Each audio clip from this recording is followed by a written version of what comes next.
NCERT की किताबों से बाबरी मस्जिद शब्द हटाकर 3 गुंबद वाला ढांचा करने की तैयारी को लेकर संभल के सपा सांसद जियाउर रहमान वर्क ने अफसोसजनक बताया है। उन्होंने कहा कि ऐसा करके इतिहास खत्म करने की कोशिश हो रही है। बाबरी मस्जिद शब्द को हटाकर 3 गुंबद वाला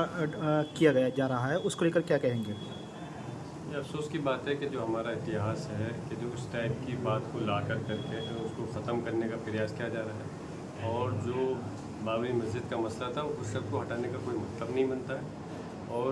इसमें जो एनसीईआरटी ने जो किया है, हम कहते हैं कि हर चीज़ की जानकारी होनी चाहिए। बच्चों को भी अगर आप कोई शब्द कोर्स लेकर के आ रहे हो तो उसमें पता होना चाहिए कि वो हमारी किस तरह से हमारा वो धार्मिक स्थल वहाँ पर हमारा था और उसको बाद में किस तरह से बदल कर दूसरा धार्मिक स्थल बनाया। अच्छा, एक आपने ट्वीट किया था कि उत्तर प्रदेश के अलीगढ़ में खाना बनाकर लौट रहे मोहम्मद फरीद नाम के व्यक्ति को पीट कर उसकी हत्या की गई है,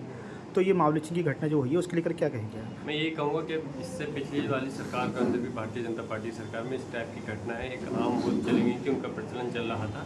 और फिर से सरकार बनने के बाद में ये घटना हुई है। तो इसके लिए सरकार को सख्त से सख्त कार्रवाई करनी चाहिए और इस टाइप के लिए सबूत देना चाहिए अपनी कार्रवाई करके कि आने वाले समय के अंदर कोई इस टाइप का कदम नहीं उठा सके। लेकिन अफसोस है कि उनके जनप्रतिनिधि ही इसको उन हथियारों को बढ़ावा देने के लिए उनके समर्थन में उतर रहे हैं। अब जब ऐसा होगा तो क्या कैसे लोकतंत्र चलेगा, किस तरह से कानून चलेगा? बल्कि मैं चाहता हूँ उनको सपोर्ट करने वालों के ख़िलाफ़ भी जिन लोगों ने हत्या की है उनको जो सपोर्ट कर रहे हैं उनके ख़िलाफ़ भी कार्रवाई होनी चाहिए, तभी हमें लगेगा कि इस देश के अंदर इंसाफ हो रहा है। इन भारतीय जनता पार्टी की इस नीतियों की वजह से ही इस समय ये सूरत हाल आज इस कगार पे आके खड़ी हुई है कि सरकार उसको बेसाफ़ी पे बनानी पड़ी है, और आने वाला समय इससे भी ज़्यादा ख़राब होगा, क्योंकि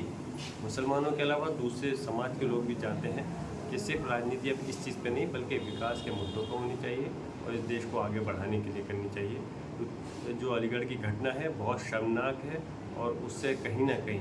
पूरे प्रदेश और देश को शर्मसार होना पड़ता है इन सारी घटनाओं से। तो सरकार ये सुनिश्चित करे कि जो लोग इसमें शामिल हैं उनके खिलाफ हत्या का मुकदमा दर्ज होकर के, और शायद सिर्फ 4 की अरेस्टिंग हुई, बाकी जो बचे हैं 11 लोग हैं टोटल, उनको सबको